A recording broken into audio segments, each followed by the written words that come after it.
everybody and welcome to a new tutorial about the wrist pass, which should look something like this. Just like that. Now I will show it in slow motion.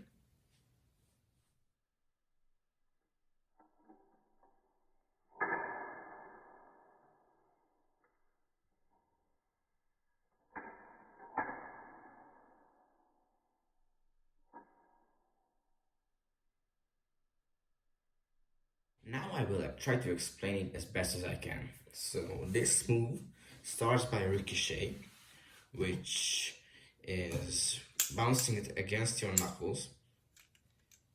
Then you swing it out, and with your wrist, you do like a circle. You carry the momentum of the knife until you get to the other side and you can close it or open it.